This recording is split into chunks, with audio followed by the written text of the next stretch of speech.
Ahora sí, buenas tardes. Soy Juan Pablo Ramachiotti, profesional de vinculación e incidencia del Centro de Políticas Públicas UC. Les doy la bienvenida al seminario virtual Instrumentos para reducir el impacto de la sequía en el consumo humano, organizado por el Centro de Políticas Públicas UC. Esta actividad se enmarca en el ciclo de seminarios del concurso de políticas públicas, en el que se presentan los resultados de los 8 proyectos ganadores de la versión 2022. En el concurso de políticas públicas UC, equipos interdisciplinarios de académicos y académicas de la universidad investigan temas de relevancia nacional con el objetivo de entregar propuestas de política pública. El concurso existe hace 17 años, en los cuales se han elaborado y presentado más de 150 propuestas en diversos temas de interés público. Hoy se presentará a la investigación acuerdos contingentes como instrumentos flexibles para reducir los impactos de sequías en consumo humano en contexto de incertidumbres y múltiples intereses, desarrollada por los académicos Sebastián Vicuña, Jorge Gironás y María Molinos de la Facultad de Ingeniería UC, Oscar Melo de la Facultad de Agronomía e Ingeniería Forestal UC y Daniela Rivera de la Facultad de Derecho UC. Agradecemos especialmente a los panelistas que hoy nos acompañan: Javier Kraseman, presidente de la Junta de Vigilancia Primera Sección Río Aconcagua, y Cristian Schwerter, director de Planificación, Ingeniería y Construcción de Aguas Andinas. A todos los asistentes les cuento que pueden hacer sus preguntas o comentarios a través del chat. Les sugerimos seleccionar la opción a todos los panelistas y todos los participantes para que todos y todas podamos leerlas. Además, les comento que este seminario va a estar disponible desde mañana, junto con las presentaciones, en el sitio web www.politicaspublicas.uc.cl. Entonces, para comenzar, invitamos a Sebastián Vicuña, académico de la Facultad de Ingeniería UC, y a Daniela Rivera, académica de la Facultad de Derecho UC, a presentar los resultados del estudio. Adelante, por favor, Sebastián y Daniela. Muchas gracias, Juan Pablo. Muchas gracias a quienes están presenciando virtualmente este seminario. Muchas gracias también a Cristian y Javier por acceder a ser panelistas de este trabajo. Entiendo que debiesen estar viendo en este minuto la presentación que vamos a estar haciendo con Daniela. El nombre del proyecto y de la presentación es largo, pero es largo porque tiene varios elementos importantes en su constitución, ¿ya? Que espero que a lo largo de la presentación vaya quedando claro por qué van apareciendo cada uno de estos elementos. Pero vamos a estar hablando de cómo enfrentar el problema de la sequía y el consumo humano, cómo diseñar un instrumento que sea flexible, contingente a condiciones efectivamente de esta sequía, y que de esta manera pueda resolver algunos de los problemas de la incertidumbre, en particular la incertidumbre climática, que nos va a afectar en el futuro. Yo voy a dar primero un contexto y una presentación del instrumento con una aplicación numérica al caso de la cuenca del río Aconcagua, que solamente va a servir para poner en énfasis algunos de los parámetros o elementos relevantes en el diseño de este instrumento. Y Daniela va a cerrar esta presentación con una discusión respecto de elementos importantes respecto de la implementación y la factibilidad de implementar esta propuesta, ¿ya? Entonces, respecto del contexto, obviamente no es noticia a estas alturas, pero igual no deja de sorprender la gravedad y persistencia que ha tenido la sequía, especialmente en la zona central del país. Este gráfico está mostrando la cantidad de años donde las precipitaciones están bajo el promedio para una estación representativa de la zona central de Chile, ubicado en Santiago, Quinta Normal. Normalmente en esta zona del país teníamos como máximo 4 años seguidos de sequía y ya vamos considerando este año 2022 en 14 años de sequía, superando con creces lo que normalmente ocurría en términos climatológicos, ¿ya? Y hacia el futuro la situación obviamente no es ideal. Esta situación representada acá en estos dos gráficos en términos de escenarios de cambio climático hacia fines de siglo para un escenario de alto nivel de emisiones de gases de efecto invernadero.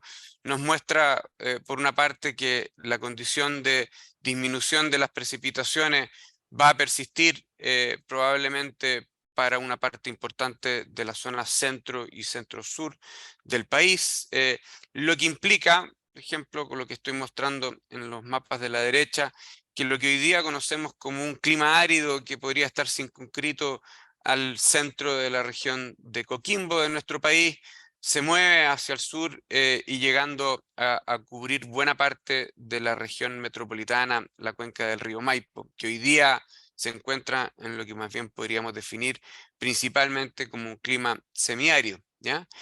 Pese a que esto es lo esperado, es el promedio o la condición en un escenario de alto nivel de emisiones, es bien importante también, y va a ser parte relevante de la propuesta que estamos acá discutiendo, considerar que hay incertidumbre, ¿ya? No todos los escenarios son lo mismo.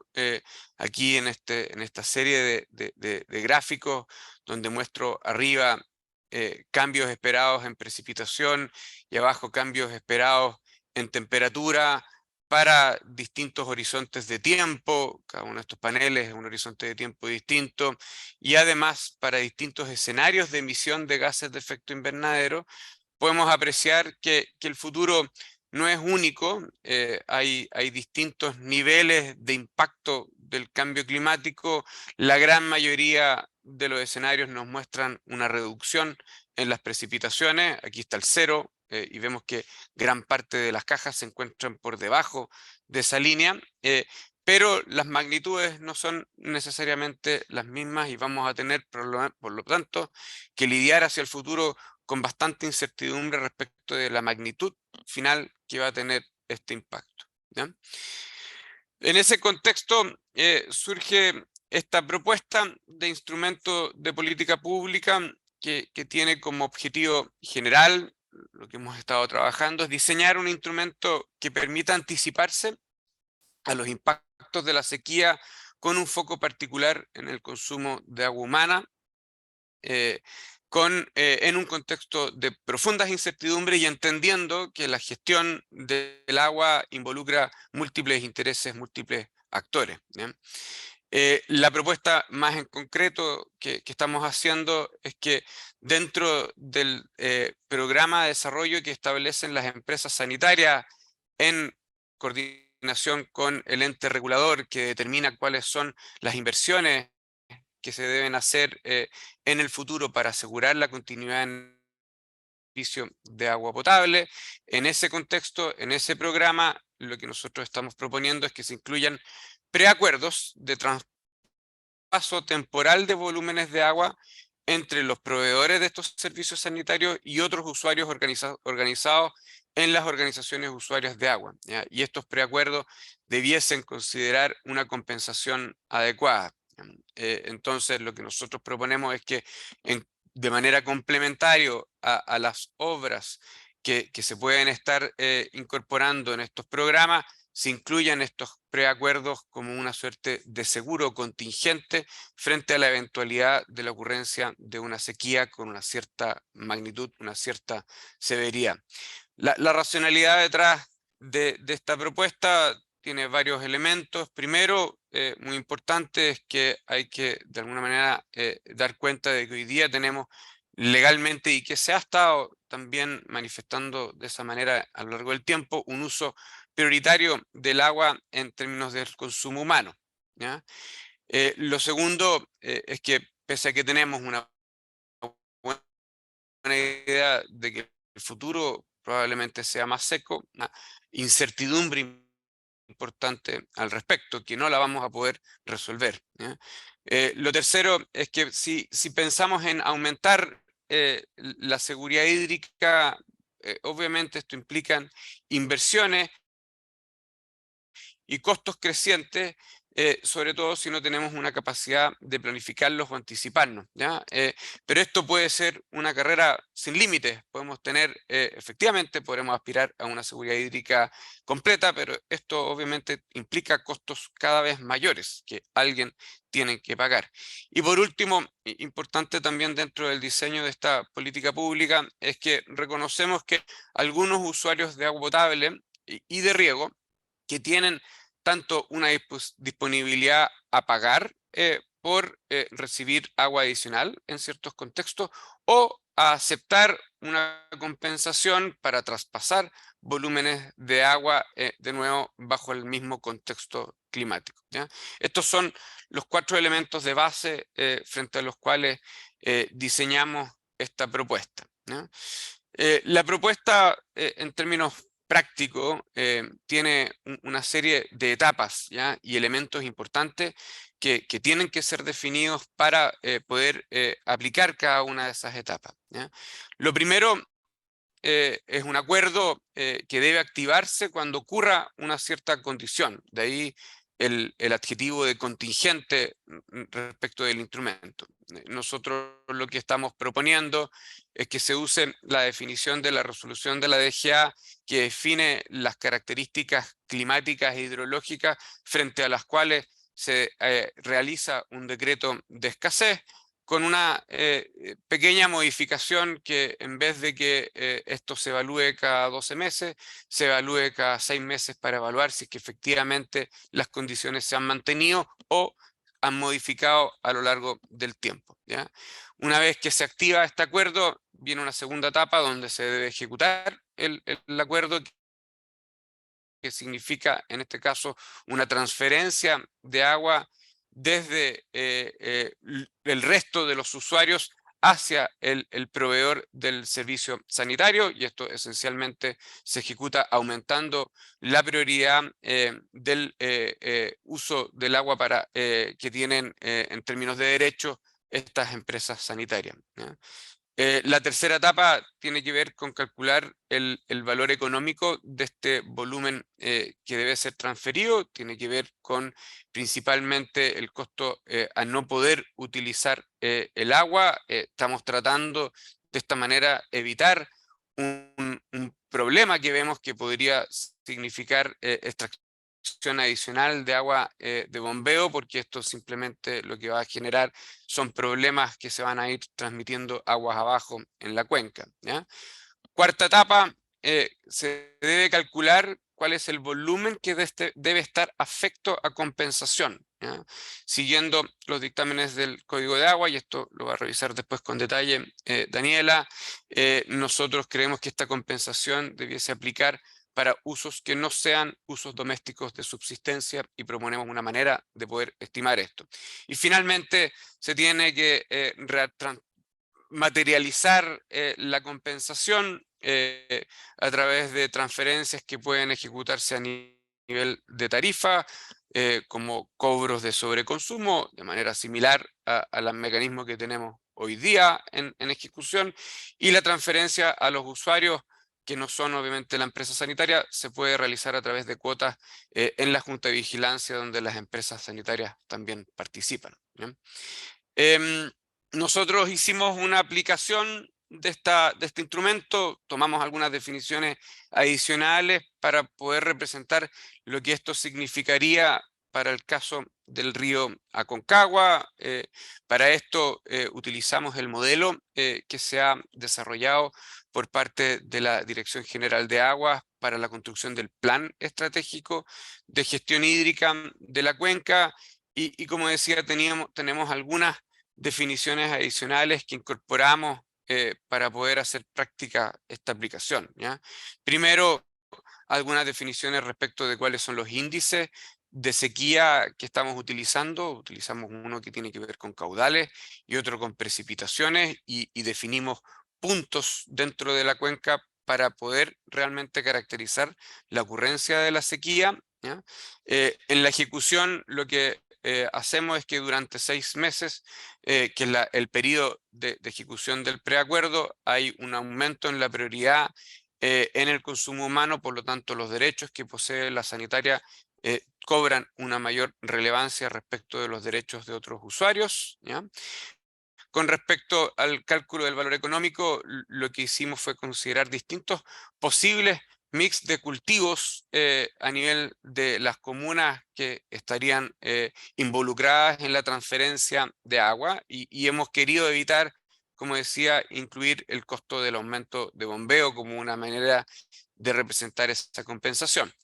El volumen sujeto a compensación, nosotros lo hemos definido por el momento en tres niveles, tres posibles niveles. Acá hay un espacio todavía de definición que no corresponde a nosotros de establecer, pero que debe ser establecido, pero tenemos tres posibles niveles, 10, 15 o 20 metros cúbicos al mes. Lo que nosotros entendemos es que consumos por sobre este valor no serían usos de agua de subsistencia y por lo tanto esos consumos debiesen ser compensados. Y las transferencias a tarifas también aplicarían a aquellos usuarios que están en estos rangos, sobre estos niveles de consumo, de nuevo, uso no de subsistencia, ¿no? La aplicación entonces la hicimos utilizando el modelo que ya está desarrollado para esta cuenca. Insisto, los números que voy a mostrar ahora no quisiera que fuesen el foco de la conversación, sino que más bien los parámetros que son relevantes. Definimos algunos sectores de riego como ejemplos ubicados en las tres secciones de esta cuenca, en la cual está dividido legalmente esta cuenca, y están caracterizados también las dos ubicaciones donde se transfieren volúmenes de agua desde la cuenca hacia la operación de la sanitaria, ¿ya? Lo que hicimos fue representar tres posibles escenarios futuros que representan de alguna manera una diversidad de condiciones, desde un escenario donde potencialmente podrían aumentar las precipitaciones a dos escenarios donde disminuyen las precipitaciones, uno con una mayor intensidad que el otro. Estos son escenarios climáticos, estamos simulando lo que podría ser la ejecución de este instrumento en el futuro, ¿ya? Y dado estas condiciones, nuestro modelo determina que el instrumento se gatillaría del orden de entre 10 y 20 veces aproximadamente en un periodo de tiempo que va entre el año 2019 y 2061, ¿ya? Esto implica, por ejemplo, en un momento en particular, aquí estamos representando una situación particular que podría ocurrir en octubre del año 2058, de nuevo en base al escenario, donde el acuerdo se gatillaría en ese mes, dado que el índice estandarizado de caudales denotaría la presencia de una sequía, ¿ya? En ese caso, en comparación con la situación antes del acuerdo o con el acuerdo, hay un aumento en el volumen de agua que se transfiere hacia la empresa sanitaria que opera con aguas de la cuenca, la empresa ESVAL, y una disminución de la cantidad de agua que se destina al uso por parte de los agricultores en las distintas secciones de la cuenca, ¿ya? Esto se traduce entonces en volúmenes de agua que son transferidos hacia ESVAL o cedidos desde los agricultores, ¿ya? En la parte del cálculo de la compensación hay tres elementos. Uno es el volumen de agua que es recibido o cedido, que es lo que acabo de mostrar, pero además está el punto respecto de cuál es el porcentaje de ese volumen que debe ser compensado y el costo unitario de esa compensación, ¿ya?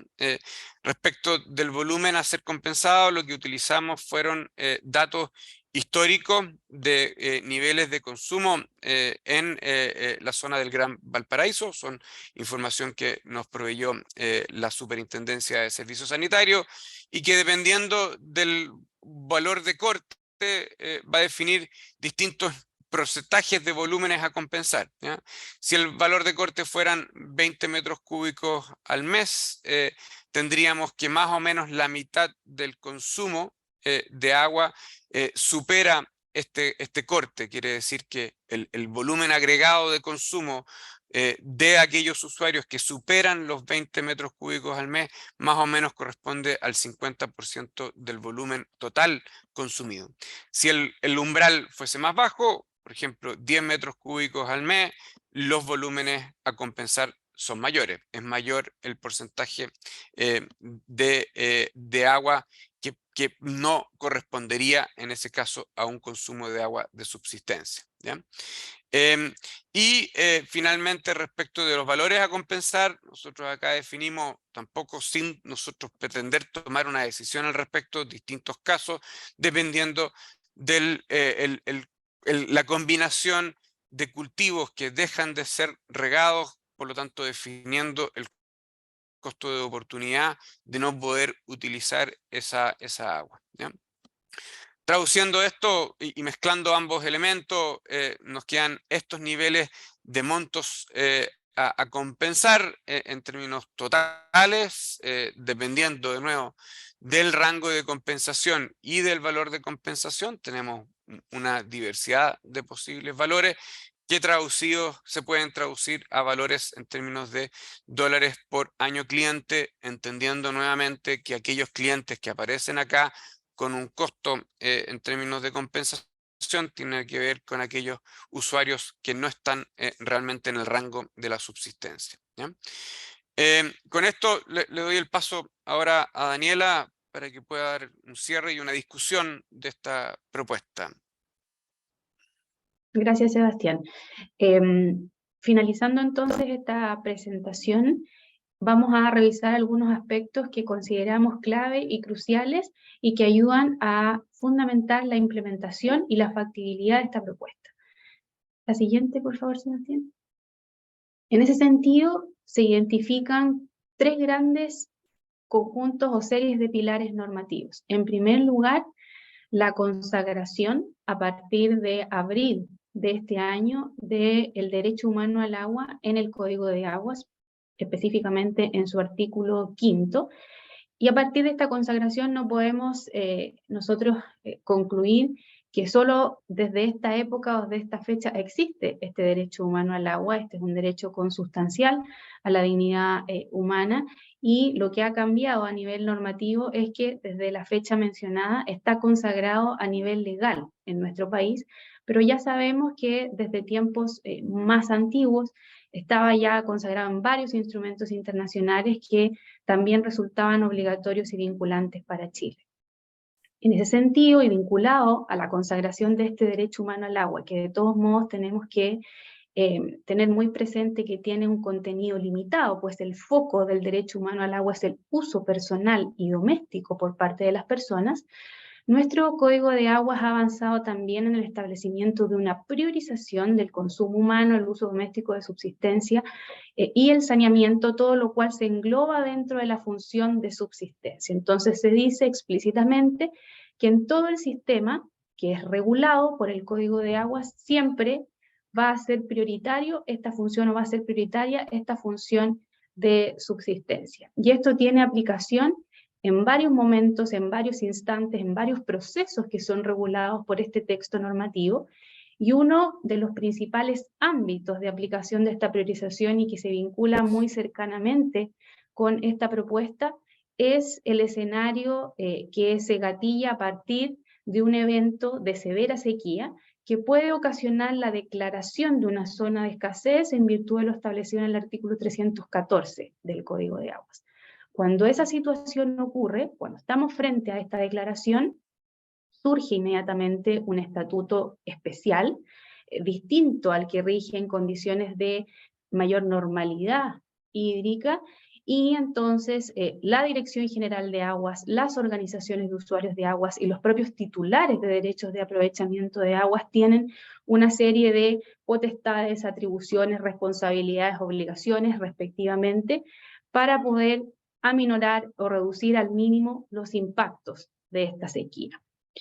En ese escenario, entonces, los primeros llamados a llegar a un acuerdo de uso de las aguas en esta situación de severa sequía son las propias organizaciones de usuarios de aguas, y es por eso es que la Dirección General de Aguas lo que hace es solicitarles un acuerdo de redistribución dentro de un periodo acotado de tiempo, en conformidad a una serie de aspectos técnicos que la propia autoridad administrativa ha ido desarrollando durante el último tiempo, y en ese acuerdo de redistribución y en todas las potestades que se puedan ejercer durante esta declaración de zona de escasez, se dice explícitamente que se tiene que proteger y resguardar particularmente este consumo humano, uso doméstico de subsistencia y saneamiento, agregando el Código de Aguas una frase que también nos parece muy importante de tener presente en este escenario: evitando faltas graves o abusos. Es decir, en definitiva, lo que hay que hacer es tratar de conciliar, sin perjuicio de esta priorización, todos los usos que se producen dentro de una cuenca, dentro de una fuente hídrica, y que incluirían, por ejemplo, también la función de preservación ecosistémica y la propia función productiva, entre otras. Como tercer pilar normativo, y que aplica fundamentalmente a los prestadores de servicios sanitarios, en este caso particular, dado que la propuesta se focaliza en el sector concesionado urbano, estamos hablando de las empresas de servicios sanitarios, pesa sobre estos prestadores el deber de continuidad y calidad con que deben ser prestados estos servicios sanitarios. Y eso debe estar estrictamente justificado y avalado en el programa de desarrollo, que es este plan de inversiones de estos prestadores sanitarios, y que aseguren entonces las condiciones, las garantías, las instalaciones, los derechos de aprovechamiento de aguas necesarios para poder asegurar estos parámetros mínimos con que deben prestarse estos servicios sanitarios. Y ahí entonces es que la vinculación entre estos estándares que tienen que cumplir los prestadores sanitarios y este instrumento vertebral que rige dentro de su accionar, que es el programa de desarrollo, cobra particular relevancia para la implementación y factibilidad de esta propuesta. La siguiente, por favor, Sebastián. Y dentro de esta factibilidad y también pensando en el diseño y en la posible implementación de un instrumento como este, nos parece que también deben considerarse una serie de notas o elementos que como equipo pudimos ir levantando durante el desarrollo de este proyecto, de esta investigación, muchos de los cuales fueron levantados también como parte de los distintos talleres que se desarrollaron durante este año por parte de distintos actores intervinientes en estas temáticas. Una de esas consideraciones o notas preliminares que nos parece clave es advertir que esta figura de acuerdos de redistribución de agua, de eventuales traspasos desde un sector a otro, particularmente desde la agricultura al consumo humano, en este caso que estamos revisando, no es una situación nueva en nuestro país. Esto ya ha ocurrido en varias cuencas del territorio nacional, por lo tanto, particularmente en épocas de severa sequía. Por lo tanto, lo que debemos hacer es revisar y tener muy presente las experiencias y las lecciones que nos han dejado ya esas aplicaciones previas, que quizás no se han enmarcado en un instrumento formal como el propuesto en esta oportunidad, pero que sin lugar a dudas todas las dificultades asociadas, los problemas y también los aspectos positivos que puedan derivarse de esas experiencias tienen que necesariamente tomarse en cuenta a la hora de perfilar este instrumento. De la mano de lo anterior y vinculado también a lo que acabo de señalar, nos parece crucial definir con absoluta certeza qué vamos a entender por uso personal y doméstico o por consumo humano, que es aquello que se prioriza en este instrumento. Y esto dice también especial relación con la prioridad que tiene este uso personal y doméstico, este consumo humano dentro de todo el sistema de uso y gestión de aguas en nuestro país, y también con el mandato que el propio legislador da en el artículo 314 del Código de Aguas, en el sentido de perfilar que aun cuando se debe resguardar efectivamente esta prioridad, ello no se puede traducir en faltas graves y abusos. Por lo tanto, uno de los elementos sustanciales para resguardar precisamente esta preocupación y este mandato del legislador requiere y exige entender y consensuar un concepto e idealmente cuantificar qué se entiende por uso personal y doméstico de agua.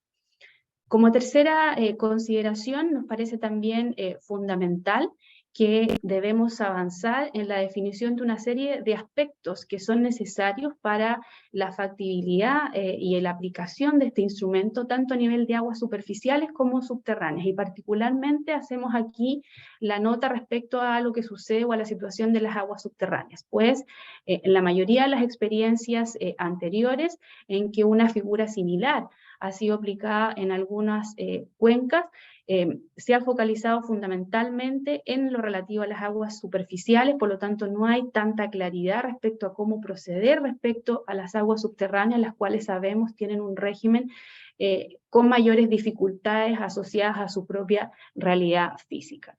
Y por último, precisar que formulamos este instrumento y esta propuesta con el absoluto convencimiento de que no la podemos entender como la solución que permita avanzar de una manera más sostenible en la sequía, sino que como parte de un pool o de un conjunto de instrumentos, de medidas y de acciones que necesariamente debemos ejecutar como país para adaptarnos, ser más resilientes y prepararnos de mejor forma frente a las sequías que, como decía Sebastián, se van a seguir produciendo probablemente en el futuro y a otros efectos del cambio climático.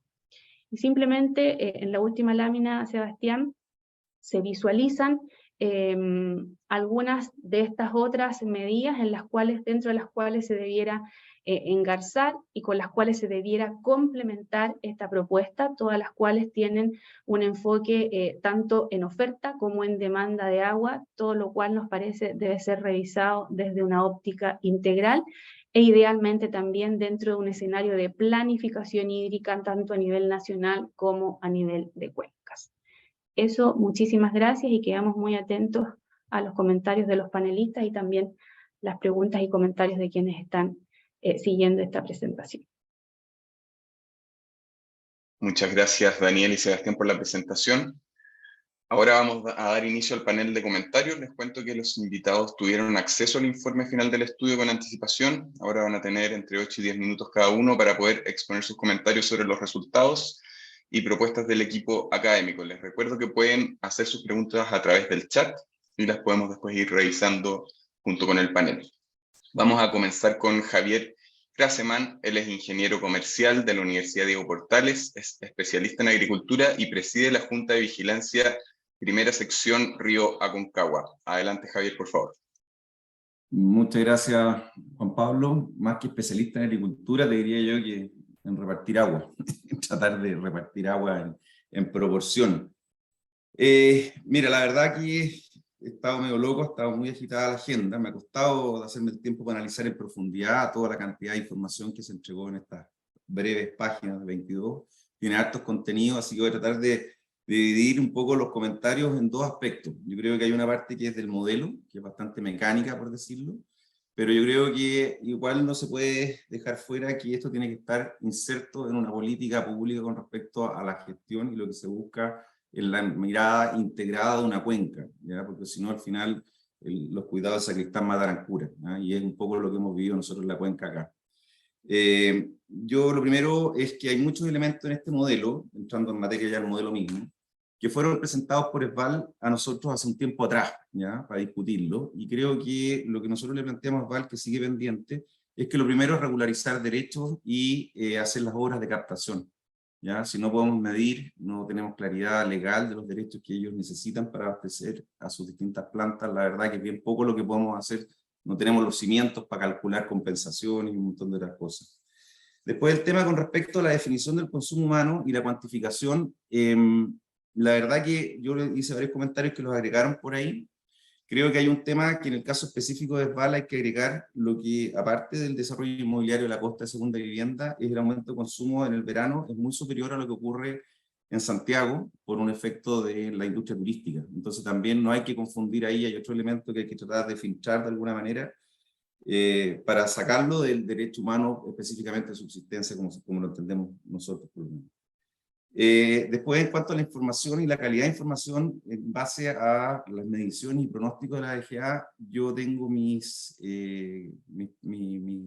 ni de prevenciones, porque la verdad que hay, o sea, nosotros que estamos gestionando el agua casi al litro, sabemos que las estaciones de medición de caudal tienen fallas significativas, no están diseñadas para la gestión a ese nivel de fineza, sino que son más para estimaciones más macro. Y eso también ha afectado, hay distintos factores en realidad, el tema de los pronósticos. ¿Ya? Y demuestra un botón, ustedes pueden ver el pronóstico del año pasado de caudales para el río Concagua, y la verdad es que escaparon por más de un 40% las disponibilidades que hubieron durante la temporada de riego. Entonces, ojo con tomarlas como tan ciertas, ¿ya? Independiente que hay que tomar algo para partir, o sea, sobre lo cual modelar. Después, hay un tema con respecto a que se están considerando las estaciones de medición tanto de caudal como de precipitación en la parte alta de la cordillera, en la zona de Chacabuquito, y acá entiendo la estación de pluviometría. Pero es importante que tengan claro que no toda la disponibilidad de agua, o sea, nosotros, yo sé que necesitamos un indicador en alguna parte que nos permita construir el modelo, pero acá llueve la mitad que es la costa, y no toda el agua pasa por Chacabuquito. Entonces yo creo que son elementos súper relevantes porque está cambiando mucho eso en estos últimos años. Entonces acá hay menos agua en invierno, hay más agua en la parte baja de la cuenca en invierno, en el verano es al revés, ¿me entiendes? O sea, ahí hay que meterle un poco la estacionalidad a ese tema. Los modelos que se mencionan ahí no fueron presentados a nosotros en un momento, lo estuvimos analizando muy someramente, fue solo una presentación, y habían hartos factores de duda a nuestro parecer. Había muchos elementos muy buenos en las modelaciones de las cuencas, las actualizaciones que se han hecho, pero creemos que hay cosas que no están conversando correctamente. De hecho, hicimos las observaciones, pero no hemos tenido un feedback con respecto a eso. Y hay que echar a picar bastante. Creo que es muy bueno el acercamiento. Carlos Flores, la DG, ha hecho un trabajo importante en ese tema, pero falta mucho como para tomarlos como absoluto. Después hay temas más prácticos. La verdad que yo dentro del apuro no había dado cuenta que la compensación se está planteando solamente por la parte que está sobre lo que se considera consumo humano. Me parece pésimo, ¿eh? No estoy para nada de acuerdo, después poder entrar en la explicación, que lo veré más como un concepto de política más que concepto de modelo, ¿eh? ¿Dónde se miden los aportes de los usuarios? ¿Ya? Por el planteamiento que están haciendo ustedes al llevarlo a la tarifa o al consumo de un medidor, la verdad que se traspasa toda la pérdida del sistema al donante, ¿ya? Para que se hagan una idea, nosotros llevamos priorizando el consumo humano varios años y gratuitamente. Y eso ha sido nefasto, porque no se ha avanzado en ninguna solución, ¿ya? Yo creo que ahí hay un tema que los indicadores económicos mueven demasiado las inversiones y todo, y tiene un impacto muy fuerte, así que hay que tener ojo con eso. Nosotros para llenar el embalse de los Aromas con 20 millones de metros cúbicos tenemos que dejar de ocupar 80 millones. Los otros 60 millones quedan en el camino, se infiltran, no llegan a destino. En los Aromos se pierde por evaporación del orden de un 20-25%, ¿ya? Y después Val pierde un 30% en sus redes. Por lo tanto, si vamos a medir lo que es sobreconsumo, más allá del consumo humano en el medidor de una casa, y eso va a ser el volumen compensado, creo que estamos lejos de cuantificar el daño o lo que se está dejando de producir para respetar el derecho humano al agua. O sea, estamos llegando, como yo creo que a menos de un 10% del impacto real que tiene en la cuenca asegurar ese consumo humano. La fórmula de precio creo que obedece a una lógica muy económica que está detrás, en cuanto a que los recursos menos rentables se vayan optimizando, se vayan redestinando a usos preferentes o con mayor rentabilidad. No creo que sea muy aplicable en la práctica, y lo voy a ver esto después en política como la cuestión más política, sino que en la práctica, porque la realidad de los canales es que, por ejemplo, el canal Rinconada tiene 1000 usuarios de distintos tipos, y llegar a cada uno tome su decisión de si va a donar o ceder o cómo compensar, la verdad que yo lo veo poco práctico. No he leído el estudio que se cita de Ricalde del año de hace un poco tiempo, que está fresquito, pero no lo he visto, como para poder opinar más con respecto a ese tema. Pero creo que va a ser una dificultad tremenda de implementarlo, no lo veo muy viable. Poner el precio, para mí es una materia, es un incentivo super power, ¿ya? O sea, si no pregunten los 30 pesos del metro en 2018, o sea, yo creo que es una variable demasiado relevante para ponerla como costo alternativo solamente, ¿eh? Y ahí voy a entrar después. Yo creo que es mucho más viable o genera un camino de solución más integral, pensarlo como compensación en volúmenes de agua servida, tratada, a cambio de volúmenes de agua fresca, que sí se puede hacer en esta cuenca, ¿ya? Más que en plata, un valor económico, en este otro lado. Y entrando a eso como en el tema del modelo. Yo creo que me voy a quedar sin tiempo, pero ¿cuánto queda, Juan Pablo? Quedan un par de minutos todavía. Ya. En el análisis de las medidas de adaptación del sistema de abastecimiento de agua potable deben conversar con un objetivo general. No pueden ser solamente medidas para solucionar el problema sanitario. Porque si no, lo que hemos visto acá, al priorizar el consumo humano gratis, es que la emergencia se transformó a normalidad, ¿ya? Y de hecho ya hay un pronunciamiento de Contraloría que no permite a la DOH activar pozos profundos porque los activan todos los años con decreto de emergencia. O sea, no es una emergencia dicho por la Contraloría. Entonces, si no hay una emergencia, generar estos planes, al final, que se pensaron para una emergencia, pasan a ser permanentes. Y con eso, acá en Aconcagua, hemos pasado de emergencia en emergencia, se salva el derecho humano, pero no se avanza en nada, la agricultura desaparece y las utilidades de VAL han aumentado un 35% del 20 al 21. Entonces, la verdad es que no se consigue el objetivo de buscar una solución más integral y más justa y más transparente. Creo que hay que mirarlo como que converse con el resto de las soluciones integrales a la cuenca. Y por lo tanto, yo creo que faltan cosas que considerar. O sea, uno de los objetivos que tiene que haber es bajar las ocurrencias de las ¿cómo se llama?, de las emergencias. ¿Ya? No puede ser que, porque yo lo que veo, con la tendencia que presentaba Sebastián al principio, estas emergencias se van a ir recurriendo más seguido si no hay soluciones de inversión en nuevas fuentes de agua o en otro tipo de regulación. Y creo yo que al final, cuando uno aplica estos modelos económicos en mercados imperfectos, se termina, en vez de hacer una solución o una mejora integral de la disponibilidad y eliminar y achicar la recurrencia de la emergencia, termina más bien siendo como un calendario de sentencias de muerte para las distintas actividades del agua en el valle. Primero, hoy en día están un poco más protegidos, pero no están definidos los caudales ecosistémicos, que son los más vulnerables, porque hoy en día las ONG los defienden, pero y la DGA tiene una función ahí, en el nuevo código, pero no está claro sus volúmenes, su lugar y su aplicación, por lo tanto son las primeras víctimas cuando se economiza mucho el tema del a quién se le compensa, o quién deja de ocupar el agua en su actividad para cederla a este derecho humano. Segundo, la agricultura, y tercero, la minería. Sería el orden en que irían desapareciendo y seguiría el tema a un arbitrio bastante poco motivador de mejorar las eficiencias que les contaba yo, esto de los 80 millones para llegar a muy poca agua a las casas. Las nuevas fuentes de agua hay que incentivarlas a incorporarlas. ¿Cómo tú empujas a que eso sea relevante para la empresa?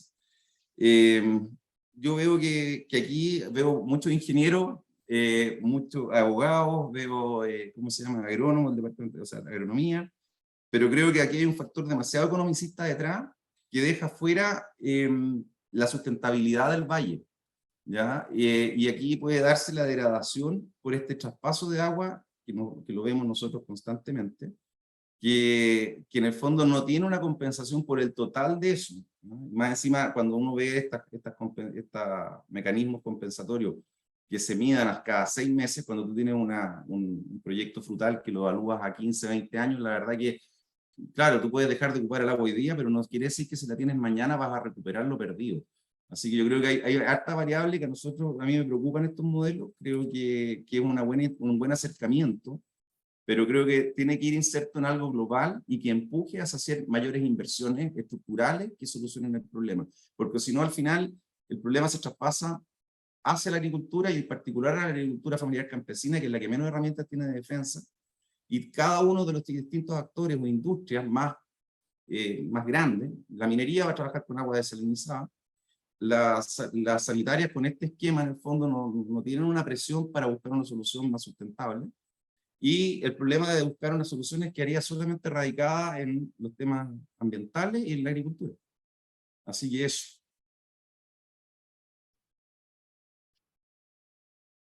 Muchas gracias, Javier, por tus comentarios. Nuestro segundo panelista es Cristian Schwerter, ingeniero civil de la Pontificia Universidad Católica de Chile. Es especialista en distribución de agua y director de planificación, ingeniería y construcción en aguas andinas. Adelante, por favor, Cristian. Gracias, Juan Pablo, y gracias por la invitación. Es un tema muy interesante, el desafío que estamos viviendo actualmente. creo que, bueno, hay temas que plantea Javier que son también interesantes de analizar, de discutir, esta mirada más económica que puede tener el análisis. Yo voy a hacer quizá una mirada más de proyectos, que es lo que me toca en Agua Andina, buscar soluciones para enfrentar las crisis o enfrentar las situaciones, los desafíos que tenemos, que puede haber sido en su época el saneamiento, después la emergencia o los efectos del cambio climático asociados a eventos de turbidez que hemos vivido en Cordillera, y actualmente la sequía. Pienso que este tipo de modelo, y bajo la experiencia que hemos tenido en el Maipo, es la forma adecuada de enfrentar la sequía en el corto plazo. Porque permite gestionar soluciones estructurales. O sea, el informe habla de estas soluciones estructurales, que son proyectos, que son infraestructuras, que permiten enfrentar esta condición de sequía, y estas soluciones no estructurales. Este tipo de soluciones da espacio, porque los proyectos requieren estudio, requieren ver que son sostenibles, requieren tramitaciones ambientales y por sobre todo ser validados por la autoridad. Nosotros funcionamos con una empresa, un esquema de empresa modelo que tiene que ser eficiente, entonces tiene que presentar soluciones económicamente eficientes que respondan a las necesidades de la población y al nivel de servicio que establece la autoridad. Entonces, lo que hemos venido haciendo en el Maipo es fijar un acuerdo en términos de compensación por transferencias de agua, pero que da espacio, que tiene un horizonte, que tiene un objetivo de implementar medidas estructurales en el corto o mediano plazo que eviten estas transferencias a futuro, o al menos en la época en que causan perjuicio para la actividad agrícola. Parece razonable que estas transferencias ocurran en invierno, cuando la demanda agrícola es mucho más baja, y que en el verano se eliminen completamente para permitir este uso. Entonces, en esa medida, creo que el modelo, que la herramienta, cumple un rol que ayuda a trabajar en proyectos que tienen un horizonte de más largo plazo. Ahora, igual me hago una pregunta en ese caso. ¿Quiénes son los responsables de llevar adelante este tipo de medidas o de soluciones de mediano y largo plazo? ¿Son los privados? ¿Deben gestionar o acordarlo las sanitarias con los agricultores o con los otros usuarios? ¿O debe haber un rol más importante del Estado en cuanto a la planificación y ordenamiento de las actividades o los proyectos para resolver estos problemas? Porque son actividades de interés público, el código lo menciona, o sea, todas reciben derechos de agua porque es de interés público, del Estado, de la ciudadanía, que esta actividad exista. Por cierto, tiene que existir el servicio de la sanitaria, pero también es necesario la producción agrícola. Entonces, en este caso, o sea, ¿quién debe definir tanto los acuerdos no estructurales como los proyectos que buscan solucionar estos temas a mediano y largo plazo? Me parece que el Estado debe tomar un rol más relevante y no solamente traspasar esta responsabilidad a que los acuerdos se lleguen entre privados y que ellos resuelvan el tema. Creo que este tipo de instrumentos, convenios, dan certeza, o sea, permiten a los usuarios saber bajo qué condiciones hídricas van a tener que generar traspaso. En el Maipo tenemos una figura, como lo propone el modelo, respecto a definir ciertos volúmenes de embalse, y conociendo la precipitación de un año, hay proyecciones del año hidrológico y ya sabemos un poco qué déficit existen y todos nos podemos preparar, tanto la sanitaria respecto a que va a necesitar transferencias y asumir ciertos costos, como el sector agrícola respecto a en aquellos espacios donde pueden tomar decisiones respecto a qué acciones o actividades llevar adelante en un cierto periodo, estación agrícola, bueno, pueden reducir, digamos, su actividad. Yo creo que tener este instrumento da esa certeza que es importante respecto a si bajo ciertas condiciones hídricas que los propone el modelo, ocurrirán o no traspasos. Creo que es eficiente en el mediano y corto plazo, porque si bien los acuerdos no son simples, no es fácil a veces llegar a acuerdo por una serie de factores. Javier planteaba uno que es muy evidente, o sea, ¿cómo medimos? Si no hay una buena condición de medición de los traspasos, es difícil que podamos acordar algo. Entonces, puede ser tan evidente como ese una traba para llegar a un acuerdo, o como ver las compensaciones o el valor, digamos, de las pérdidas, que puede ser mucho más relevante.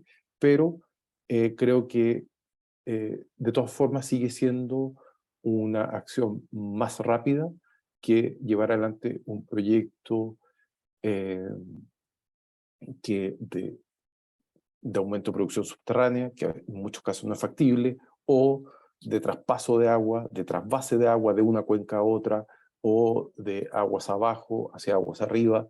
Son proyectos que requieren estudios, que requieren tramitaciones ambientales y evidentemente la construcción. Además, que es un tema muy relevante, de tener acuerdos con el regulador. Creo que son factibles de implementar las reglas de transferencia que se proponen. En nuestro caso, creo que hemos avanzado parcialmente en el modelo, no hemos llegado a tener un recargo a nivel tarifario, y esto porque el modelo establece un nivel de servicio. Y parte del nivel de servicio es un nivel de seguridad en el abastecimiento de Santiago en este caso.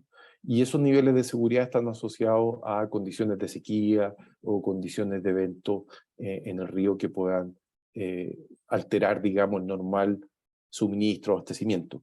Y hoy día la autoridad, estamos con un nivel de seguridad frente a sequía que es muy bajo. Entonces, estas medidas no alcanzan a ser incorporadas como parte de soluciones para dar mayor seguridad al abastecimiento. Pero esperamos que se resuelvan en los próximos procesos. La autoridad, yo creo que es consciente del problema y debería flexibilizar o adoptar medidas que permitan el ingreso de este tipo de soluciones, pero además de soluciones estructurales que den mayor seguridad al abastecimiento. Creo que en esta misma línea y en la definición de cuándo se hace necesario realizar estas transferencias, un poco cómo lo ven ustedes en los planes de desarrollo, cómo lo incorporamos. Los planes de desarrollo tienen un horizonte de 15 años y se revisan cada 5 años. Y proyectan la demanda, que en general en todas estas ciudades es creciente, pero también proyectan la disponibilidad o la oferta de recursos hídricos. Y en esos aspectos, habitualmente se ha ocupado la historia y saber cuál es la condición estadística de disponibilidad. Y creo que es hora de que se incorporen factores de corrección por cambio climático, que busquen, y lo propone el modelo, o sea, está bien, creo que es necesario. O sea, no podemos, todas las proyecciones indican de que la condición, estamos pasando una condición más seca, que vamos a tener peores condiciones hidrológicas, y eso tiene que quedar reflejado en estos estudios y debemos proyectar ofertas decrecientes bajo probablemente los escenarios más probables, y de esa manera también dar mayor espacio a este tipo de soluciones, pero también a nueva infraestructura. Eso es lo que ese gap que se va a generar va a obligar, digamos, a que estas soluciones y otras estructurales se incorporen.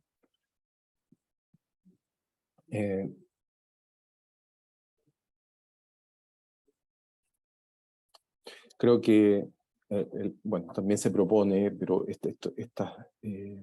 la condición que estamos viviendo tiene que ir acompañada de mensajes o acciones frente al uso, al consumo de la población, de que sea un consumo más responsable, más eficiente.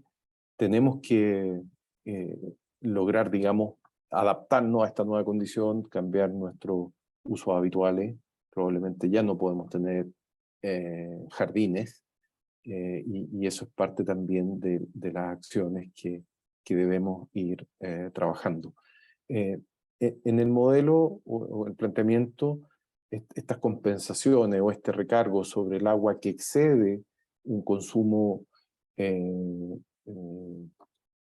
doméstico, un consumo de subsistencia, bueno, tienen que tener un recargo. Ahora, es súper difícil definir cuál es ese consumo mínimo de subsistencia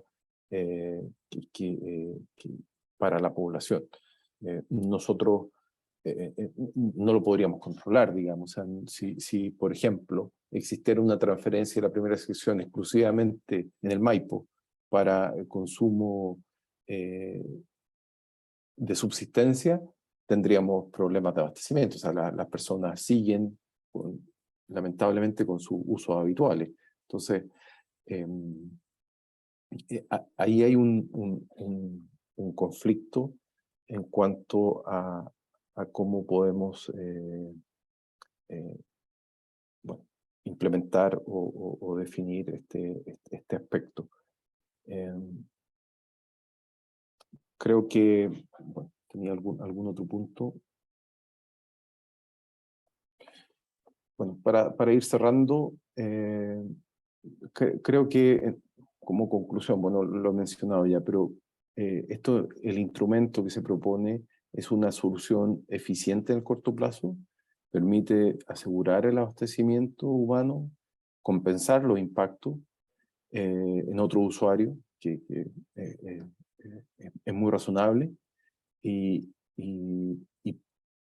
creo que hay que buscar la forma de que esta compensación, este traspaso, efectivamente llegue a tarifas. La opción de hacer una tarifa por bloque que castigue, digamos, los consumos en exceso, parece una medida también que debería acompañar este tipo de acciones. Quedo disponible ahí para Cristian. Consulta. Gracias, Cristian, por tus comentarios. Vamos ahora a dar algunos minutos a los académicos y académicas que participaron de esta investigación para que si quieren puedan responder o comentar lo que han expuesto nuestros panelistas, y después de eso vamos a comentar algunas preguntas. Les recuerdo que en el chat pueden también ir compartiendo sus preguntas o comentarios para que podamos revisarlas. Doy la palabra entonces, si alguien del equipo de investigadores quiere reaccionar, comentar, desarrollar más ideas, queda disponible la palabra. Gracias, Juan Pablo. Oscar, tú querías hacer unos primeros comentarios de vuelta. Sí, bueno, primero que nada agradecer los comentarios de Javier y Cristian, creo que son todos muy atingentes, muy relevantes. Yo creo que el primer comentario es, digamos, entender que este instrumento que se propone es un complemento, ¿no es cierto?, a otras medidas, que pueden ser estructurales o no estructurales, y hay que entenderlo de esa manera. No es un instrumento que pretende resolver los distintos problemas, y ahí queremos ser muy claros que debe estar, digamos, inserto en otras posibles acciones, como puede ser nuevas fuentes de agua, el reuso que mencionaba Javier. Pero yo creo que aquí surgen algunos temas que también considero que van un poco más allá de esta propuesta, pero que sí son relevantes. Un poco lo que tú mencionabas, Javier, que tiene que ver con la sustentabilidad, finalmente la gestión de la sustentabilidad, y la tendencia que estamos observando probablemente por el cambio climático hacia una mayor frecuencia de eventos de sequía. Y yo creo que ahí hay que tener una mirada, digamos, un poco más global, entender este instrumento en un conjunto de medidas que se están tomando, porque efectivamente si no podemos caer en pensar que la forma de abordar la sequía es como un poco la forma antigua que se miraba, que era un evento que ocurría y que no volvió a ocurrir. Acá probablemente vamos a estar viendo, ¿no es cierto?, este tipo de eventos en forma más frecuente. Entonces, ¿cómo dejamos de normalizarlo y transformamos esto en una transición quizás climática, ¿no? Yo creo que ese es un poco el lenguaje que hay que pensar en este sistema. Y efectivamente yo creo que es un buen comentario, pero probablemente escapa a lo que puede hacer este instrumento respecto de los incentivos que se generan para la gestión del agua y el derecho humano al agua, ¿no? O sea, esto es lo que está planteando la nueva legislación, dar prioridad al consumo humano, satisfacer el derecho humano al agua, pero tiene ciertas implicancias respecto de la sustentabilidad, por ejemplo, de una cuenca en términos de su agricultura, pequeña agricultura específicamente, y la acción ambiental. Yo creo que son temas súper claves, hay que entender, digamos, la implicancia que este instrumento puede tener, pero en ningún caso pretende resolver, digamos, esas preguntas que creo que son bastante más grandes. Dejo hasta ahí mi comentario, pero nuevamente agradezco a Cristian y a Javier por muy buenos comentarios.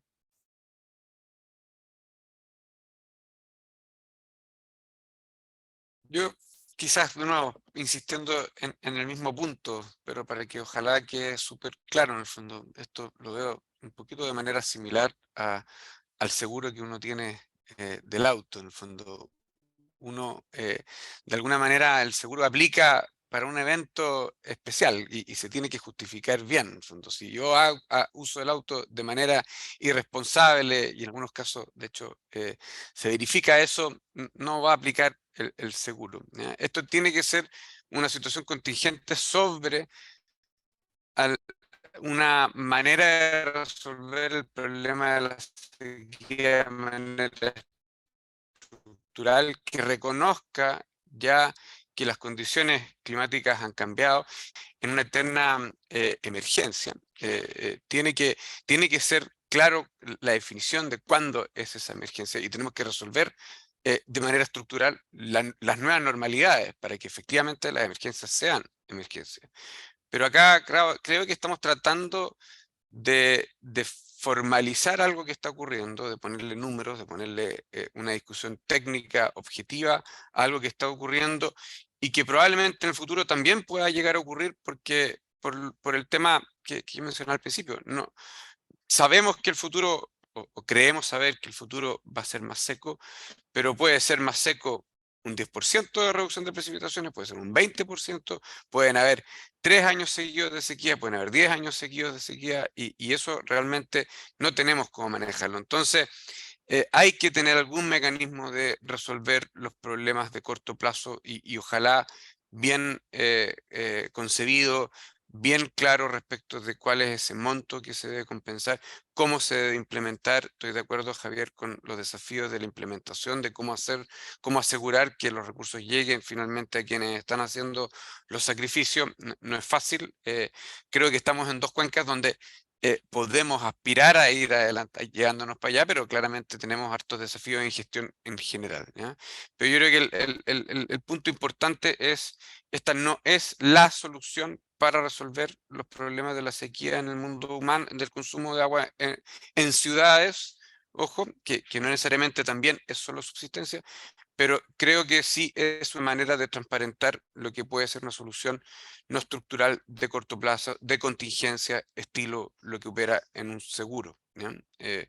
Porque tratar de resolver todos los posibles eventos a través de obras de infraestructura finalmente nos vamos a quedar con algunos elefantes blancos que tal vez nunca los vamos a operar en el fondo, y vamos a tener un costo muy alto que puede no llegar a ser eficiente ni conveniente de manera integral para el sistema. Esa es un poquito, creo yo, que también una posible síntesis de la visión que tenemos acá.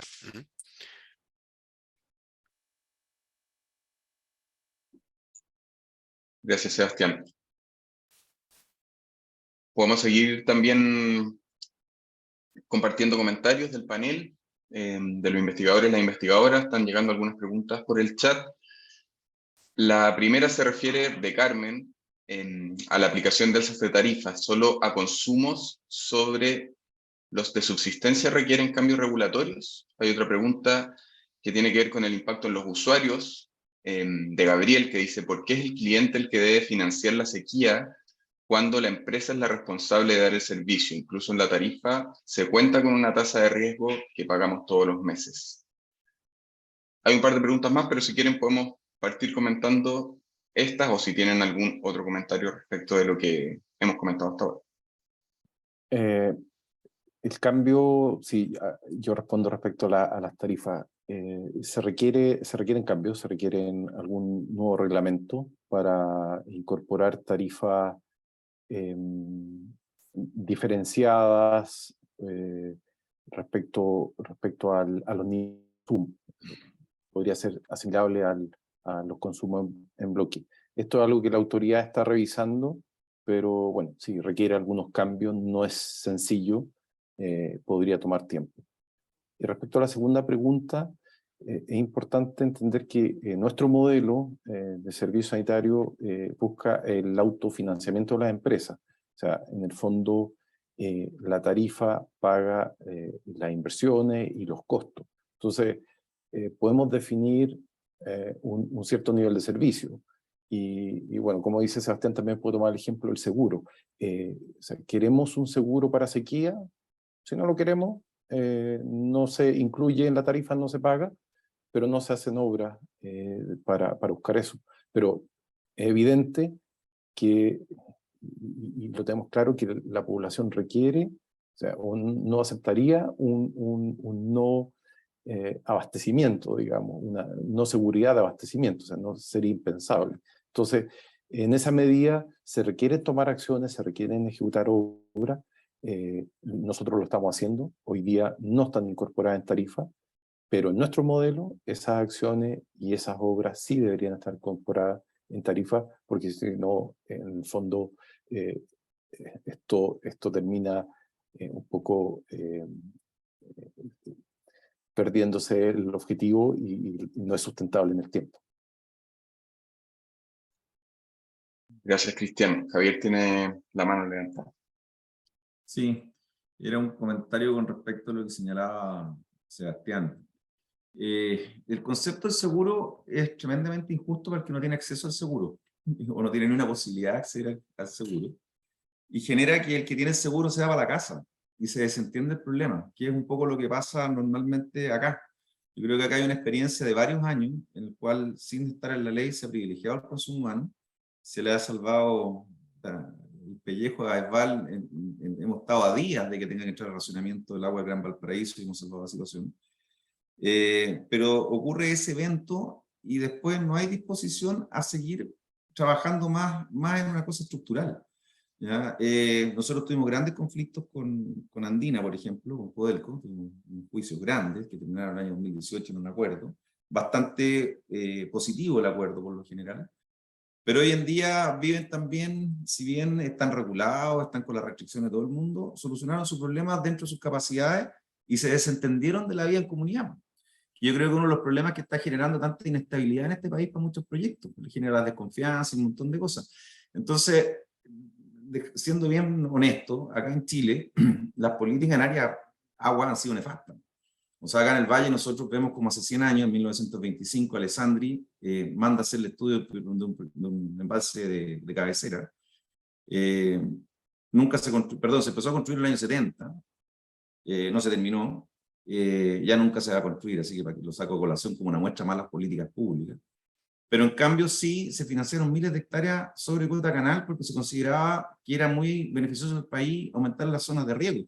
Pero habían diagnósticos que sabían que no había agua ni seguridad para todas esas 9 hectáreas de riego. Entonces hay que tener mucho ojo con estos seguros, ¿ya? Porque se levanta, le genera una comodidad al beneficiado o al titular de ese seguro, que puede ser muy loable las razones, ¿eh? Si el derecho humano nadie lo pone en duda, pero puede quedar en una zona de confort que lo exime de tener que asumir costos. Que significa ese seguro, porque al final hay un problema también bien grande, que también lo analizamos en su momento con la Mariana Concha, incluso con Alfredo Moreno, que me dijo que todos los indicadores de desarrollo social para materia hídrica estaban malos, al evaluar económicamente las inversiones públicas en agua, es que se mira, primero no se mira sinergia entre las inversiones, ¿ya? Aquí se evalúa un embalse, pero no se evalúa la sinergia que genera eso con el entorno. Hace falta aplicar un criterio más del tipo ambiental, de externalidades positivas y negativas en el tema de la inversión pública en agua. Y las sanitarias tienen que ser parte de esa problemática, no pueden estar fuera porque tienen un seguro. Así que yo creo que ahí hay un temazo, ¿ya? Respecto a qué parte de por qué el derecho humano al agua que provee la sanitaria es gratis para la sanitaria cuando no tiene el agua. No lo entiendo. Les muestro un ejemplo. La DOH tiene los pozos Yayay, que son el backup de ESVAL, y le cobra por metro cúbico de agua. Los pozos son operados por ESVAL, son financiados íntegramente toda su operación y la conducción, pero le cobra por metro cúbico por el recurso hídrico agua. Independiente si hay escasez, no hay escasez, da lo mismo. Entonces el Estado tiene derecho a cobrar por un recurso que los privados o el resto de los usuarios, que no sean DOH, tienen que ceder gratuitamente. Entonces ahí yo creo que hay una distorsión tremenda de conceptos. O sea, el agua tiene un valor, el valor que puso la DOH lo encuentro insignificante y tampoco es un precio que haya a promover la búsqueda de nuevas alternativas de fuentes de agua. Tampoco busca avance, o sea, no sé, yo creo que es mucho más complejo y el tema de ponerle un precio o de generar un seguro al que no todos tienen acceso, achica el problema. Y hoy en día el tema del agua en Chile es un problema político, no un problema técnico. Y si los únicos que están, o sea, si cada vez son menos los afectados por la sequía, o toda la variabilidad del riesgo se le traspasa a un solo sector, es declararle la muerte a ese sector. No hay un compartir el dolor. ¿Ya? Yo sigo insistiendo, ¿por qué la cancha de golf no la voy a nombrar para no tener problemas, pero el mismo día que el año pasado, el 4 de octubre, se quedaba la escoba acá, que es una escoba grande, por el tema de la redistribución del agua, salía anunciado en el mismo diario, el fin de semana siguiente, creo que era el 8, que se inauguraba un proyecto inmobiliario de 300 hectáreas, con áreas verdes, con no sé cuánta agua potable y todo un cuento. O sea, no había agua para la actual demanda y se estaban inaugurando segundas viviendas con jardines y un montón de plazas, parques. O sea, tenemos que sentar a todos en la mesa, porque él está bajo el seguro, está bajo el paraguas. Entonces, ¿cómo traspasamos eso? Así que ese es el temor que hemos tenido siempre nosotros, acá en el Valle, de no firmar acuerdos que se activen automáticamente. Tienen que estar condicionados a avances en mejoras técnicas. Por ejemplo, que bajen las pérdidas en las redes.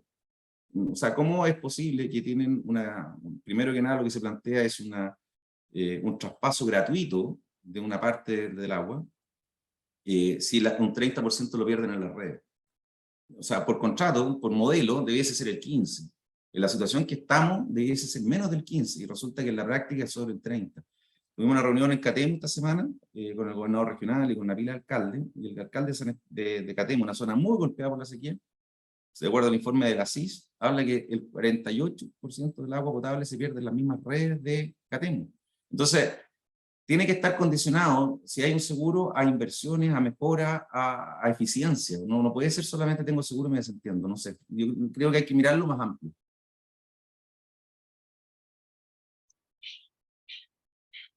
Gracias, Javier. Hay una pregunta respecto de experiencias internacionales de Aníbal Torrejón, que menciona el caso de Israel, donde se ha desarrollado ampliamente el reuso de aguas servidas y la desalinización, en que se debe pagar por el agua que se extraiga un acuífero o un curso superficial, lo que obliga a optimizar el uso de agua y permite financiar las inversiones para reuso y desalinización. Pregunta si sería una buena solución para gestionar adecuadamente este recurso escaso. En el informe también se mencionan otros casos de experiencias internacionales, quizá ahí La pregunta puede ser sobre este caso de Israel y también qué otras experiencias, considerando el contexto de Chile, podrían ser útiles para abordar este tema. Sí. Juan Pablo, quizá, si me permite, puedo comentar el caso de la ciudad de Sydney, en Australia, que pueda servir un poquito para iluminar, yo creo que también un poquito la idea acá. La ciudad de Sydney está en una cuenca donde una gran diferencia de lo que estamos discutiendo acá, no hay muchos otros usuarios, ¿ya? Pero tiene una capacidad limitada de agua, y lo que establece el niveles que dan cuenta de lo que se debe aplicar cuando existen distintos niveles de caracterización de la sequía. Por ejemplo, un nivel 2, voy a inventar acá, no tengo la mano, pero implica, por ejemplo, reducción en algunos consumos de agua dentro de la ciudad no de primera necesidad, ¿cierto? Riego de parques, por ejemplo. Entonces, cuando el nivel de la sequía está en ese nivel, se reducen esos consumos. Tienen una lógica de fiscalización distinta. Podemos discutir un poquito cómo se implementaría algo de esa naturaleza en Chile, pero así opera ya. Nivel 3 empieza a operar una planta de desalinización que la tienen ahí. Nivel 4 se empieza a construir una segunda planta de desalinización que ya la tienen estudiada y evaluada en el fondo, pero está ahí, no se construye hasta que no llegue a evidencia de lo que hacer en cada situación, que mezcla medidas de reducción de demanda con medidas que tienen que ver con oferta, ¿ya? Yo creo que acá estamos, me da la sensación de que estamos un poco en el mismo espacio, en el fondo. Yo, por ejemplo, uno podría pensar, Javier, para resolver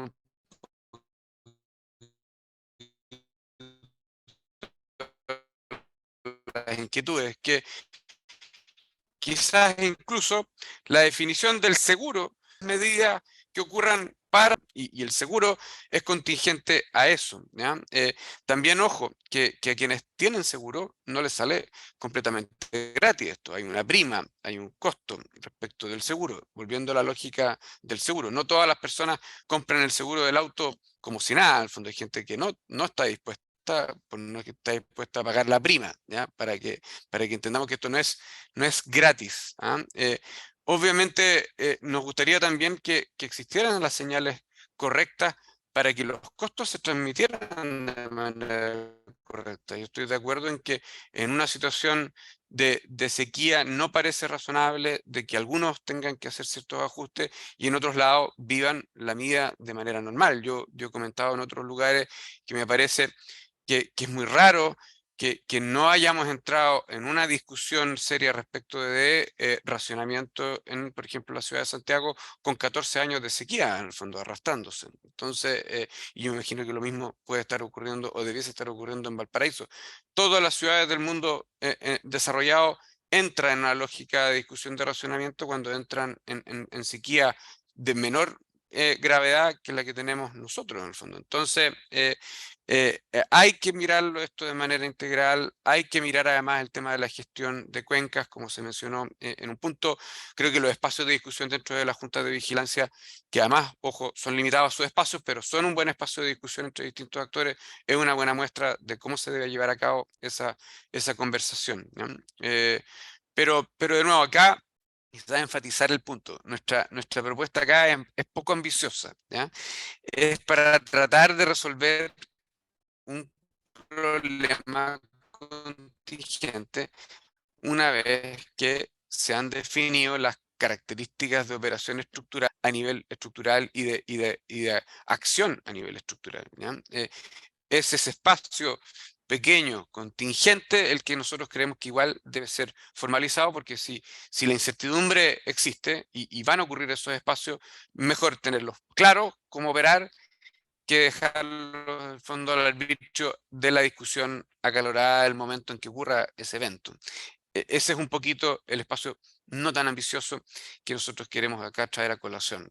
Esto debiese ser mirado en conjunto con una serie de otros elementos que deben ser considerados obras, demanda, gestión integrada de cuencas, que debiese estar ocurriendo de todas maneras, prioritaria.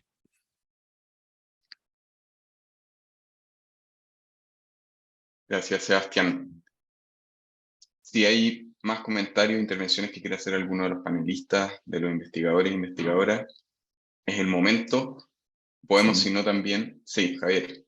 Sí, que oye, perdona que sea porfiado, pero es que el tema es seguro, yo siento que aquí, como se está planteando, la prima, ya, o sea, perdón, el deducible, lo paga la sanitaria, pero el costo del daño se lo come la agricultura, ¿cachai? Entonces, la verdad que no podría ser menos justo, menos parejo, ¿cachai? Por mucho que sea válido y absolutamente eh, irrenunciable el tema del derecho humano al agua, ¿me cachai? O sea, así lo veo yo, ¿cachai? Porque están pagando solamente esa diferencia que no es derecho humano al agua. O sea, yo no entiendo que si no tengo una materia prima, como el agua, en una industria, no aplique en el mismo momento un daño por no haber tenido la previsión, por no haber tenido las inversiones, por no haber hecho la pega de preventiva, independiente que la situación ha sido más crítica de lo necesario.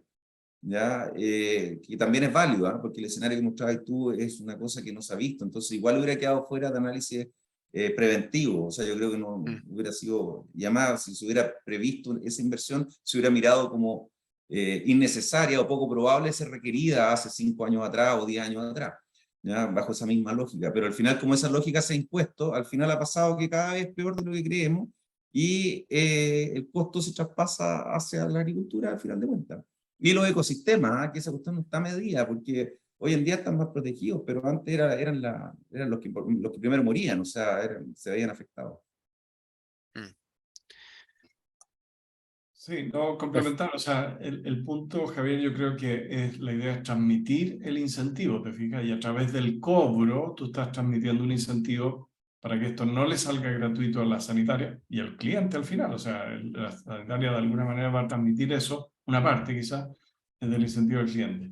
Pero obviamente tiene que haber un incentivo a esos cambios estructurales, ¿ah? Y yo creo que ahí es donde creo que hay un marco más general que tiene que abordar este problema respecto de transmitir incentivos de obras estructurales, pero sin caer en posibles elefantes blancos, ¿eh? Y es un tema que no es tan fácil de resolver, pero este es un instrumento que complementa, ¿no es cierto?, esa mirada.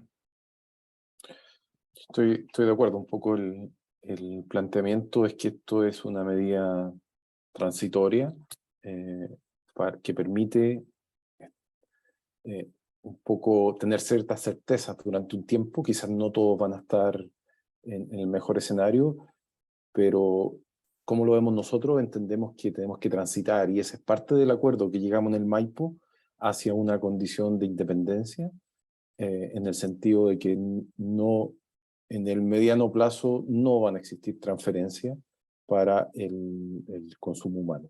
Ahora, dicho eso, también vemos que en el río hay una disminución y obviamente los mismos derechos que tiene la agricultura, los mismos derechos que tiene la sanitaria van a ir bajando su rendimiento. Entonces, en esa medida todos tenemos que adoptar además ciertas acciones. El modelo, y tomo un minuto respecto a lo de Israel y los costos. O sea, nuestro modelo no funciona así, pero parece razonable cuando el Estado toma un rol más preponderante, que efectivamente y gestiona obra y planifica. Lo vimos también hace poco en una visita en España. Hay una planificación y hacen balance y ven los déficits y establecen qué obras van a ejecutar para asegurar todos los consumos. Entonces, en esa medida, efectivamente existe un cobro por agua y por tipo de agua. Hay distintos tipos de agua. Calidad, agua desalada tiene un costo, agua del río tiene un costo, agua reutilizada tiene otro precio, y son capaces de entregarla a los distintos usuarios, y los usuarios efectivamente pagan por ello. Yo diría que lo que hace en Israel es algo muy similar, y bueno, pero es otro modelo, no el que tenemos acá. Pero ahí el Estado tiene un rol mucho más preponderante y gestiona recursos, gestiona proyectos de manera de asegurar el abastecimiento para los diferentes usos. Sí, complementar esto también de la historia de Israel, que a veces la miramos mucho pero me parece que efectivamente el modelo es bien distinto. En Israel, por ejemplo, todo el desarrollo agrícola es un desarrollo propiciado por el Estado. En el fondo, el Estado es el que de alguna manera incentiva y limita también dónde y cómo se desarrolla la agricultura. Es un modelo bien lejano al nuestro, que obviamente ha permitido inversiones, desarrollo tecnológico bien interesante, pero tiene algunas diferencias estructurales bien grandes, ¿ah? Que no creo que sean lo que nosotros queramos hacer en Chile. Eso es una discusión un poquito más distinta respecto del modelo. Me parece que los modelos en Australia, en California, en parte en España, se pueden asemejar un poquito más a nuestra realidad, en el fondo.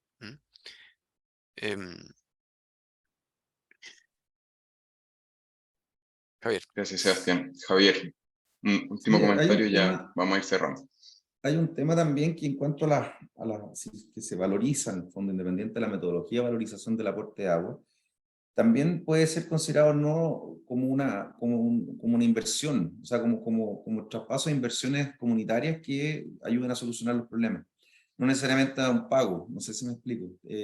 Hay que meterle cabeza, porque si son aguas que están disponibles, que no están siendo utilizadas en muchos casos, que hay muchos derechos constituidos que no se utilizan, puede haber ahí no sé, yo creo que no hay que dejar fuera esas medidas compensatorias más en obras, en soluciones o en un aporte de aguas nuevas, que también hay que meterla dentro de la juguera, no sé. Hay que darle una vuelta a esa parte. Sí, puede ser dentro incluso de la contingencia, ¿cierto? Medidas que pueden utilizar volúmenes de agua contingentes para resolver. Hay problemas a veces que la ubicación dentro de la cuenca puede permitir un poquito traspasos, ¿cierto?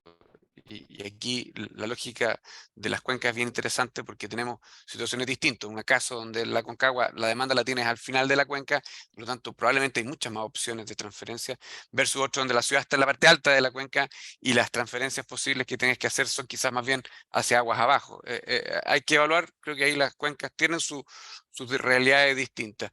Un punto importante que quería también meter aquí es que me toca vivir esto que estoy ahora operando en el directorio de la Junta de Vigilancia, así que veo en realidad cómo se discuten estas cosas. Y, por ejemplo, yo estoy seguro que ningún usuario dentro de Santiago sabe las gestiones que están ocurriendo entre la sanitaria y los agricultores para asegurar ese abastecimiento. Un instrumento como este permitiría de alguna manera transparentar, ¿ya? No tenemos otra mejor manera hoy día que hacerlo a través de tarifas, en el fondo, algo que aparezca realmente en la boleta, que signifique, oye, acá hay alguien que hizo un costo, que tuvo que sacrificarse para que tú puedas utilizar el agua todo el tiempo, en todos los eventos, ¿ya? Hay un valor, yo creo que también un poquito en eso, ¿ya? De transparentar, de informar, de dar cuenta de esos sacrificios que hoy día están quedando realmente, creo yo, en ambos casos, Santiago y el Paraíso, sin realmente que el cliente o el usuario final sepa lo que está ocurriendo en el fondo y los sacrificios que se están haciendo. Muchas gracias, Sebastián. Estamos en la hora, vamos a ir cerrando este seminario. Le agradecemos a todos y todas quienes se conectaron, a quienes compartieron varios comentarios en el chat, las preguntas que también pusieron y pudimos ir comentando, no todas lamentablemente.